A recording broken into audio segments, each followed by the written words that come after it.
Salamlar, hər vaxtınız xeyir. Mən Günel Qacar. Bu dəfəki videomda esse haqqında danışacağım sizə. Magistraturada esse necə düşür? Əslində esse, akademik esse strukturunu izah edəcəm mən sizə. Bunu bütün esselərdə, doktoranturada, IELTS-da, hər yerdə istifadə edə bilərsiniz. Sadəcə hər birinin söz limiti fərqlidir. Yəni hər birində başqa-başqa sayda bizdən söz limiti istəyir. Əgər magistraturadan danışırıqsa, magistraturada esse söz limiti 150-180 sözdür. Yəni azdır. Bu xoş xəbərimdir ki, rahat şəkildə siz fikrinizi ifadə edib yazanda artıq tamamlamış ola bilərsiniz. Deməli, indi isə mən gedirəm strukturlar haqqında danışmağa, esse necə yazılacaq, strukturumuz necə olacaq və hansı növləri olacaq. Hamısını bura çatdırmağa çalışacağım. Təbii ki, qısa şəkildə, çünki o birisi videolarda növbəti hissələrini izah edəcəm, amma birincisi struktur bilməlisiniz. Baxın dostlar, birbaşa başlasanız ki, esse yazsanız, top esse yazılır ki, bu iki essədən birini seçin. Onu yazsanız, təbii ki, sizə yaxşı bal gəlməyəcək, elə-belə yazsanız da, struktursuz yazsanız. Ona görə də bizə lazımdır ki, düzgün strukturla esse yazaq. Elə isə, başlayaq görək bu esse necə yazılır. Esse strukturumuzdan ilk öncə mən sizə qeyd eləmək istəyirəm ki, essemiz bizim 3 hissədən ibarət olmalıdır. Baxın, 3 hissədən ibarət olmalıdır. Birinci hissəmiz mütləq və mütləq introduction hissəmiz olmalıdır. Intro, giriş hissəmiz. Əgər siz bəlağətən sadəcə başlayıb yazıb qurtarsanız, təbii ki, buradan yaxşı bal almarıq. Çünki bu önəmli bir faktordur. Bu hər bir akademik essədə bunu bilməlisiniz. Introduction olmalıdır. Orta hissə body hissəmizdir. Yəni sizin bir orta bu body hissəmiz olmalıdır. Və sonuncu isə conclusion hissəmizdir. Introduction, body və conclusion. Mütləq bunlara riayət edirsiniz. Və əgər yaxşı esse yazmaq istəyirsinizsə də, çoxlu və çoxlu başqa essələr oxuyun, həmçində çoxlu praktika edin. Səhvlərinizə düzəliş elətdirin və yəni bunlardır. Yəni gündə ən azı bir dənə esse yazmalısınız ki, siz yaxşı şəkildə esseni artıq tamamlayıb orada tutaq yarım saat içərisində qəşəng yaza biləsiniz. Yoxsa yəni belə deyim, qrammatika kimi tutaq ki, əvəzliyə öyrəndən getdin, testi yazdın, söz bazan oldu, reading oxudun, cavabladın, olmur. Bura praktika tələb olunur. Speaking-dir, writing-dir, bizə praktika tələb edir. İndi gedirəm digər hissələrimizə, introduction, body və conclusion hissəmizə baxdım. Girişdə nə yazırıq uşaqlar? Giriş çox asan hissədir əslində. Ən asan giriş və conclusiondur. Ümumiyyətcə 150 bu magistraturaya aiddir. 150-180 sözdən ibarət bir essedir və ona görə də body daha biraz çoxluq təşkil edilsin. Intro və conclusion isə biraz az-az, yəni nisbətdən az-az olması daha məqsədə uyğundur, çünki body'miz daha ön planda olmalıdır. Yaxşı, intronu necə asan yazaq? Yəni necə edək ki, biz introductionu qəşəng şəkildə işin içindən çıxaq? Baxın, ən asan yolu və ən düzgün yolu essenin adını paraphrase etməkdir, dəyişdirməkdir. Essenin adı tutaq ki, bizə ad verilir. Uzun bir addır, 2-3 cümləli bir addır. Zaten essenin adı uzun, qəşəng cümlələr olur. Ay nə bilim, tutaq ki, bir çox insanlar artıq rayonlardan şəhərlərə köçür. Bu da artıq rayonlarda əhali azlığının səbəbini gətirib çıxardır. Bu haqda sənin fikrin nədir? Gör, uzun bir dənə cümlə verirlər. Elə mənim əlimə fürsət düşüblər. Mən gedəcəm oradakı sözləri dəyişdirib introduction yazacağım. Yəni deməli, introduction'a nə edirəm? Essenin adını dəyiş. Aydın oldu. Essenin adını dəyişərək mən artıq introduction hissəmi rahatlıqla bitirmiş oluram. Yəni mən deyirəm ki, tutaq ki, orada village yox, countryside deyəcəm. Nə bilim, köçmə sözün yerinə başqa bir, bu dəqiqə ağlıma onlar gəlmir ki, hansı sözün yerinə nəyi desək daha yaxşı olar. Çünki essenin adını görməliyik və onun sinonimlərindən istifadə edəməliyik. Məsələn, şəhər mərkəzləri sözünü istifadə edə bilərik ki, center of the city, ya da city centers. Yəni bunlar bizə daha cümləmizdə introduction'a kömək edəcək. Elmi iş yazırıq, elmi işdə plagiat çıxmasın deyə sözü dəyişirik, cümləni dəyişirik, bura qoyuruq. Hər hansı bir məqaləni götürürəm, plagiat olmasın deyə öz fikrincə bu sözləri dəyişib bura yazırıq, biz elmi işi. Introduction elədir. Yəni, essenin adını dəyişərək biz intro hissəsini bitirmiş olarıq. Bu, yəni bu qədər asan bir hissədir. Amma burada bir dənə thesis statement olmalıdır. Baxın, bu mənim önəmli hissələrimdən biridir. Intronun son cümləsi thesis statement. Gəlin bunu daha rahat yadınızda qalsın deyə belə bir cümlə qurun. Körpü cümlə. Körpü cümlə. Niyə körpü cümlə deyirəm? Türkiyədə burada deməyin ki, körpü falan. Yavru olaraq deyərlər ki, körpü mörpü nədir? Bunu mən deyirəm ki, rahat şəkildə yadınızda qalsın thesis statement-əsində. Körpü cümlə mənim bu introduction-ı, body-mi bağlasın. Bu körpü nə vaxt olacaq? Nə yazacağım? Qaydacam birazdan strukturda. Yəni, sadəcə mən strukturu izah edirəm ki, introda bu nə edeyim və körpü cümləm olmalıdır. Bunda nə olacağını sizə deyəcəm, birazdan qaydacam buna. Keçirin body hissəmizə. Dostlar, body hissəmizə nələr var?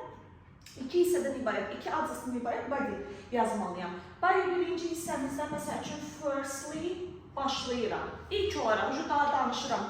Əhali gəlməyinin əsas səbəbi oradakı tutaq ki, iş faktorlarının azalmasıdır. Sonra mən səbəblərini izah edirəm burada. Yəni, bodyda artıq dolğun bu haqda danışıram. İş sayının azalması, şəhərlərdə işin daha rahat tapılmasıdır. Sonra deyək ki, nəqliyyatın daha yaxşı olmasıdır burada. Yəni, belə bir səbəbləri mən artıq body hissəmdə qeyd edirəm. Biz əyali qruplarımızla, mən tələbələrimlə belə bir esse adı yazmışdım. Esse adında, baxın, belə bir essemiz var idi ki, smoking çox ziyanlıdır və smokingdə çəkənlər nəinki özlərinə, həmçinin ətrafdakılarına da ziyan olur və buna görə də public yerlərdə qadağan olunsun. Belə bir esse var idi. Çox danışandır, arada içəcəm kofemdən. Deməli, belə bir esse var idi ki, smoking qadağan olunsun. İndi mən introduction-da bunları dəyişirəm. Məsəl üçün, nə yazım? Qadağan olunma bən yazılmışdı, mən ona prohibited yazıram burada. Must be prohibited. Yəni, qadağan olunmalıdır. Public places yerinə open air places yazıram. Yəni, izah edə bildim ki, dəyişərək cümləmi yazıram. Körpüyə qaydacaq. Body'də isə səbəblərini yazıram. Çünki insanların allergiyası var. Çöldə də tutaq ki, siqaret çəkənlər onlara təsir edə bilər. Uşaqlar var. Uşaqlarda da ziyan ola bilər. Kimi belə bir esse, burada da secondary deyərək ikinci ürəyim soyunur, ikinci abzasda yazıram. Bunlar da oldu body hissəmiz. İndi isə gəlirəm conclusion hissəmizə, yəni nəticəyə. Conclusion'da nə yazacaq? Deyirəm ki, uzun sözün qısası, in conclusion, baxın, burada başlayıram ki, in conclusion, uzun sözün qısası, bu uşaqlara və şeylərə, allergiya olan insanlara ziyan olduğuna görə siqaret qadağan olunsun. Siqaret çəkmək public yerdə də qadağan olunmasının tərəfdarıyım. İzah edə bildim. Yəni, mənim conclusion dərsində çox rahatdır. Intro və body'nin qısaldılmış versiyası. Elə bir ki, bir yerə gedirik, biz orada çoxlu şeylər görürük. Danışırıq ki, filan adam belə deymişdi, filan adam belə bir parti olmuşdu. Filan adam bunu gelmişdi, filan adam belə saç etmişdi falan. Sonra deyirəm ki, uzun sözün qısası parti oldu və partidə bu adamlardan başqa yaxşı idi. Məncə bu parti yenidən təkrarlansın. Yəni, introduction, esse budur. Unutmayaq, essedə iki şeyi etmək olmaz. Bir qısaltmalar yaza bilmərəm. Yəni, mən isn't, doesn't, belə şeyləri yaza bilmərəm. Esselərdə qısaltmalar olmaz. İkinci isə, mən dilindən uzaq durun. Yəni, məncə bunlar, mənim başqa bunlar gəlmişdi. Mən getdim, allergiya oldum, gəldim, siqaret çəkdilər və qadağan olmasını istəyirəm. Mən dili deməyin, insanlar, cəmiyyət, uşaqlar, yer kürəsi, məktəblər, universitetlər, əhali. Yəni, izah edirdim, siz kənardan baxın və o cümlələri elə desəniz daha yaxşı olar. İndi isə davam edirəm. Artıq bu strukturum oldu. Mənim esse strukturum budur. Yəni, sizə desək ki, strukturu düzgün yazmamışsınız, bunu nəzərdə tuturlar. Yəni, siz düzgün struktur yazsanız, hər şeydə əla olacaq. İndi isə keçək esse adlarına. Esse adları nələrdir? Dostlar, magistratura üçün nəzərdə tuturam mən bunu. Artıq bundan sonraki hissədə biraz magistr hissəsi. Düzdür, təbii ki, doktorantura və digərlər də qulaq asa bilər. İllərdə artıq doktorantura dərsinə keçirəm, mən orada da bunların hamısını qeyd edirəm. Və doktoranturada eyni şəkildə ayaqsa magistraturada 3 ortaq esse adını deyəcəm. Magistrda bunlar daha çox düşür. Birinci esseni agree, or disagree essesidir. İkinci esse advantages and disadvantages essesidir. Üçüncü essem ise discuss both views.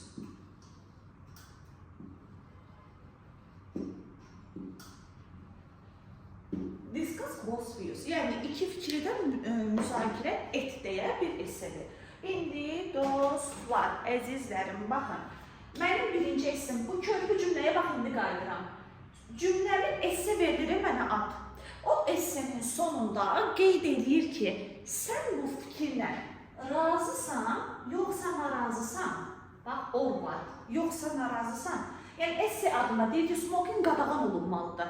Do you agree or disagree with this idea? Deyə bir cümlədir. İndi mən introduction'ın sonunda bu suala cavab verib körpü cümlə qurmalıyam. Introduction'ın sonunda bu verilən suallara cavab verib körpü cümlə qurmalıyam ki, məsəl üçün, qadağan olunsun deyirəm, yaxud olunmasın deyirəm, bu cavab harada səhv çəkəcək yoxsa, onu danışmalıyam.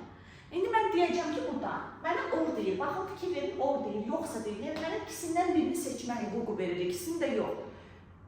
Körpü cümlə deyəcəm ki, mən bu cümlə ilə tamamilə razıyam, bu fikirlə tamamilə razıyam. I absolutely agree with this idea. Mən bu fikirlə tamamilə razıyam deyib körpü cümləmi qururam. İzah edelim və uşaqlar anlaşılına agree yoxsa disagree deyir. Sən vəkilsən, sən ya agree'ni seçməlisən, ya disagree-ni seçməlisən. Onda da mən nə deyəcəm? Yəni, bədidə ikisindən birini seçib onu müdafiə eləməliyəm. Deyirəm ki, bəli, razıyam. İndi bayda deməliyim, niyə razıyam? Yəni, filan şeylərə görə, bayaqları saydığım faktorlar. Buna görə razıyam. Yəni, mənim bayda hissəmdə budur, sokamdırca deyəcəksiniz ki, yuxarıdakı filan şeylərə görə mən razıydım. Bu mənim olur agree-disagree essemin strukturu. İndi keçək növbəti essemiz. Əgər bizə advantages and disadvantages essesi düşsə, nə yiyəcəm? Bu nə deməkdir? Avantajları və dezavantajları. Bağlayıcına baxın və burada or demişdik, ikisindən birini seçməyini istəmişdi. Burada isə ən bağlayıcısı var. Yəni, deyir, həm avantajını, həm dezavantajını yazın. Məsəl üçün, deyirik ki, nə deyək? Əhalinin sayının artması, şəhərdəki əhalinin sayının artması gün-günə şəhərlərdəki əhalilərin, əsas şəhərlərdəki əhalilərin sayı artır. Bunun avantajları və dezavantajları nədir deyə esse var. İndi mən bu essedə avantajlar, dezavantajlar nədir deyirəm, körpü cümləndə introduction-ı yedim, essenin adını dəyişdim. Körpüdə nə edəcəm? Buna cavab verəcəm. Deyəcəm ki, bu fikrin həm avantajları, həm də dezavantajları var. Disadvantages and disadvantages. There are advantages and disadvantages of this idea. Bu fikrin həm avantajları, həm dezavantajları var. Bu mənim ikinci. Bayda neyəcəm? Birinci hissədə avantajları, ikinci bayda dezavantajları yazacağım. Unutmayın ha. Gördünüz mü? Hər sualın fərqli strukturu var. Strukturdan kənara çıxsanız səhv edəcəksiniz. Sonra keçirəm. Üçüncü hissədə ən çox yayılanlardan biridir. Discuss both views. Hər iki fikri müzakirə elə. Deyək ki, nə deyək? Deyək ki, hələ yenə şəhərdən bəzi insanlar rayondan şəhərə köçməyi üstün tuturlar, bəziləri də üstün tutmurlar, gəlmək istəmirlər. Discuss both views. Hər iki fikri müzakirə elə. Introda danışıram, sonra körpü deyəcəm ki, mən aşağıdakı abzaslarda bu haqda fikirlərimi deyəcəm. Növbəti paragraflarda bu haqda fikirlərimi deyəcəm deyə körpü qururam. Bax, bu both views'u bizim necə edin? Riyaziyyatdan yadınızda da diaqramlar çəkirdik. Burada tutaq ki, rayondan şəhərə gələnlər haqqında danışın. Baxın, bax burada. Burada da rayonda yaşayanlar, şəhərə gəlməyənlər haqqında yazaq. Əvvəlcədən, ciddən belə eləyir. Qrafda bu cür yazın. Sonra bu ikisinin ortaq cəhətlərini çıxardaq. Ortaq cəhətlərini. Ortaqları similarities-i birinci abzasda yazın. Fərqli qalanları ikinci abzasda yazın.